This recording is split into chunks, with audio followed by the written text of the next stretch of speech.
Welcome to Nannayya news TV. నేను ఆనంద్. ఆదికవి నన్నయ్య విశ్వవిద్యాలయం ఉమ్మడి గోదావరి జిల్లాలో సుమారు 400 కళాశాలలతో ఆంధ్రప్రదేశ్ రాష్ట్రంలోని అతిపెద్ద విశ్వవిద్యాలయంగా పేరొందింది.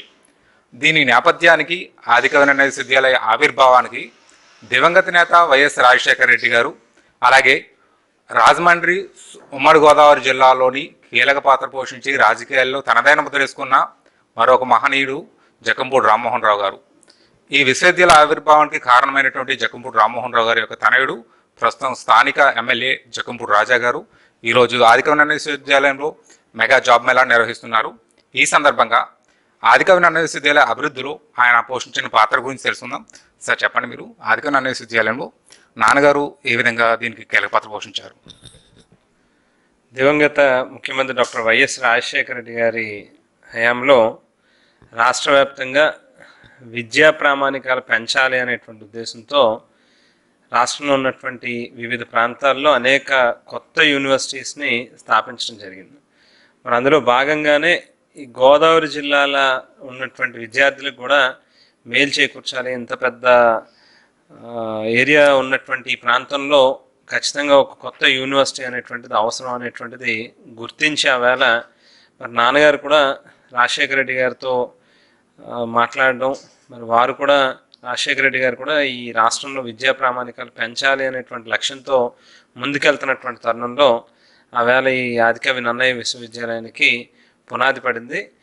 మరి అనేక రకాల హర్డిల్స్ అంటే కొత్తగా స్థాపించినటువంటి రోజుల్లో ఇవాళంటే యూనివర్సిటీస్ 100-200 ఎకరాలు ఇట్లా మనం కొత్తగా స్థాపిస్తున్నాం, కానీ పూర్వం యూనివర్సిటీ అంటే థౌజండ్స్ ఆఫ్ ఏకర్స్ ఎక్వైర్ చేసి అంటే అనేక ఫెసిలిటీస్, రకరకాల కోర్సెస్, రీసెర్చ్ సెంటర్స్ ఇటువంటి అన్నీ కూడా డెవలప్ చేసుకుంటూ వెళ్ళాల్సినటువంటి అవసరం ఉంది. కాబట్టి చాలా పెద్ద స్కేల్లో ల్యాండ్ ఎక్విజిషన్ వీటన్నీ కూడా జరిగేవి. సో మొదట్లో కొన్ని హర్డిల్స్ ఉన్నప్పటికీ కూడా వాటన్నిటినీ కూడా అధిగమించి ఈవేళ ఒక రకంగా చెప్పాలనంటే రాష్ట్రంలోనే ఓ బెస్ట్ యూనివర్సిటీగా అంచెలంచెలుగా రోజు రోజుకి ఎదుగుతూ ఉంది. దానికి ఖచ్చితంగా ఆనందంగా భావిస్తూ ఉన్నాం. ఇప్పుడు ఈ జాబ్ మేళాను ఆదికవి నన్నయ్య విశ్వవిద్యాలయంలో ఏర్పాటు చేశారు, ముఖ్యంగా రాజానగరంలో ఉన్నటువంటి నిరుద్యోగుల కోసం. దీనికి సంబంధించి అంటే మొదటి నుంచి మీ యువతతో సహవాసం చేస్తూ జక్కంపూడి ఫ్యామిలీ అంటే ఎక్కువ మందిని యూత్ని కలుపుకుంటూ వెళ్తున్నారు. ఈ నేపథ్యంలో జాబ్ మేళా ద్వారా ఏ కంపెనీస్ వచ్చాయి, ఎంతమందికి లబ్ధి చేకూరుతుంది? అంటే గడిచినటువంటి 2-2.5 సంవత్సరాలుగా గడప గడపకి మన ప్రభుత్వం అనేటువంటి కార్యక్రమం ద్వారా ఈ నియోజకవర్గంలో గతంలో బహుశా ఏ శాసనసభ్యుడు కూడా చేయనటువంటి రీతిలో వీళ్ళ క్షేత్రస్థాయిలోకి వెళ్ళి ప్రజలతో మమేకం అవుతూ వారి యొక్క సమస్యలను తెలుసుకునేటటువంటి ప్రయత్నం చేస్తూ ఉన్నాం. మరి అందులో భాగంగానే చాలామంది తల్లిదండ్రులు వారి యొక్క పిల్లల భవిష్యత్తు కోసం చాలామంది నిరుద్యోగ సమస్యతో ఎవరైతే ఇబ్బంది పడుతూ ఉన్నారో వారికి ఉద్యోగ అవకాశాలు కల్పించాలనేటువంటి వినతులు వచ్చినటువంటి సందర్భంగా ఇప్పటికే 2-3 పర్యాయాలు కోరుకొండ మండలంలో కానీ లేక సీతానగరం మండలంలో కానీ ఈ జాబ్ మేళా అనేటువంటిది నిర్వహించడం జరిగింది. సో ఈవేళ ప్రీతమ ముఖ్యమంత్రి జగన్మోహన్ రెడ్డి గారి యొక్క పుట్టినరోజు పురస్కరించుకునే సందర్భంగా ఈ ఆదికవి నన్నయ్య విశ్వవిద్యాలయాన్ని వేదికగా ఈ నియోజకవర్గంలో మనకు వచ్చినటువంటి రిప్రజెంటేషన్స్ కానీ లేకపోతే ఈవెన్ మనం కూడా త్రూ వాలంటీర్స్ ద్వారా కావచ్చు లేకపోతే డిఫరెంట్ సోర్సెస్లో ఎక్కడెక్కడ ఏ గ్రామాల్లో అయితే 10వ తరగతి నుంచి మొదలుపెట్టి ఇంటర్మీడియట్ కావచ్చు లేకపోతే డిఫరెంట్ డిగ్రీస్ కావచ్చు, పీజీలు కావచ్చు, ఇట్లా వేరు కోర్సెస్ చేసినటువంటి వారందరికీ కూడా అన్ని రంగాల్లోనే ఉన్నటువంటి సంస్థల్ని ఇవాళ దాదాపుగా 40కి పైగా సంస్థల్ని ఇక్కడికి మనం తీసుకుని రావడం జరిగింది. టెక్ మహీంద్రా, విప్రో దగ్గర నుంచి మొదలుపెట్టి స్థానికంగా ఉండేటటువంటి మన చుట్టుపక్కల వరుణ్ మోటార్స్ లాంటి కంపెనీస్తో కూడా మాట్లాడి అన్ని ఫార్మా కావచ్చు లేకపోతే సాఫ్ట్వేర్ కావచ్చు లేక మెకానికల్ కావచ్చు ఇట్లా డిఫరెంట్ స్ట్రీమ్స్లో ఉన్నటువంటి అన్ని కంపెనీస్ని కూడా దాదాపుగా 40-45కి పైగా కంపెనీస్ని తీసుకుని రావడం జరిగింది.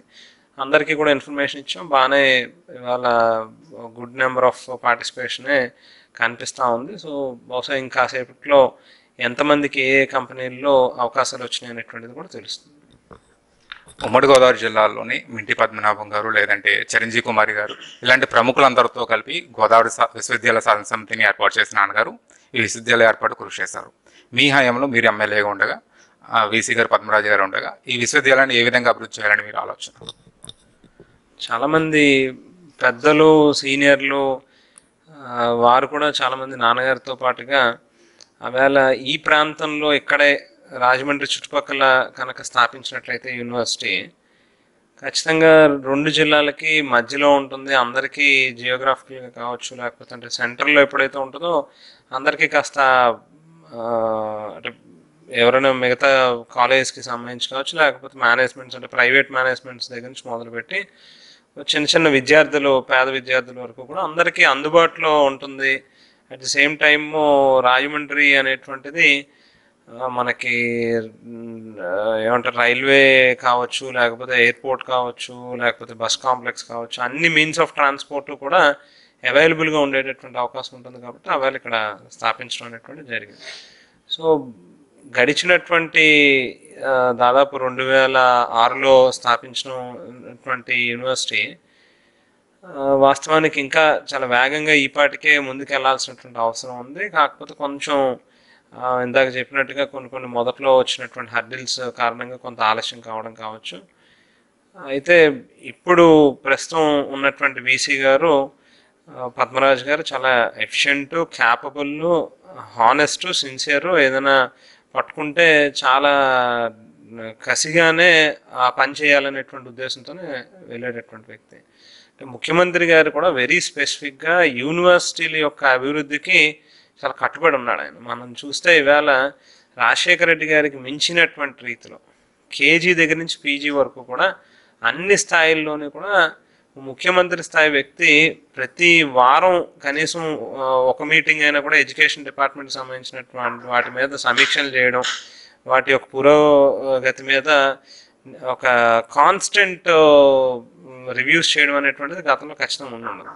ఇవాళ ముఖ్యమంత్రి గారు అంత కమిటెడ్గా ఉండే ఎప్పుడైతే యూనివర్సిటీస్కి ఒక ఎఫిషియెంట్ వీసీని మనం నియమించగలుగుతామో అప్పుడే యూనివర్సిటీ అనేటువంటిది డెఫినెట్గా అభివృద్ధి చెందగలుగుతుంది అనేటువంటిది భావించే ఇవాళ అందులో భాగంగానే మరి యూనివర్సిటీకి పద్మరాజు గారిని పెట్టడం జరిగింది. సో డెఫినెట్గా మాకు నమ్మకం ఉంది కమింగ్ డేస్లో భారతదేశంలో ఉన్నటువంటి టాప్ మోస్ట్ యూనివర్సిటీస్లో పోటీ పడేటటువంటి స్థాయికి మనం వెళ్తాం. అది బహుశా ఇన్ఫ్రాస్ట్రక్చరల్గా కావచ్చు, లేకపోతే ఎడ్యుకేషన్ స్టాండర్డ్స్ కావచ్చు, లేకపోతే మిగతా ఇతర అన్ని రంగాల్లోని కూడా డెఫినెట్గా మనం పోటీ పడగలిగే టాప్ 10లోనూ టాప్ 5లోనూ పోటీ పడగలిగేటటువంటి స్థాయికి తీసుకెళ్తారనేటువంటి నమ్మకం ఖచ్చితంగా.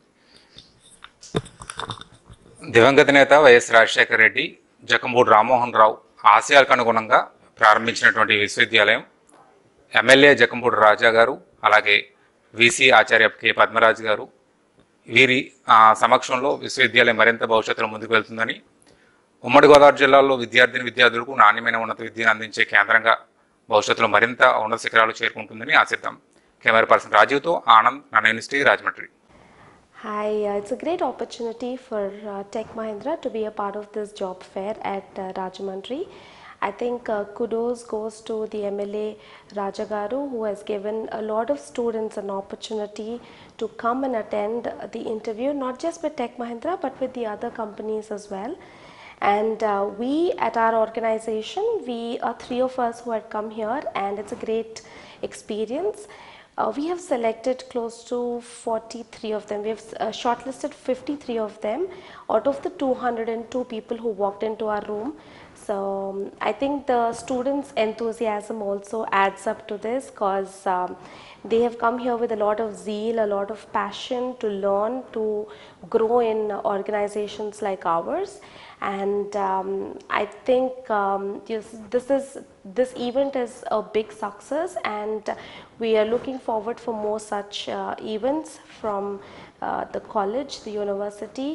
And a special thanks to all the TPOs, to the people who organized this event so smoothly, and the recognition that you guys have given our organizations has been amazing experience. Thank you so much. My name is Dylas and I'm from Tech Mahindra.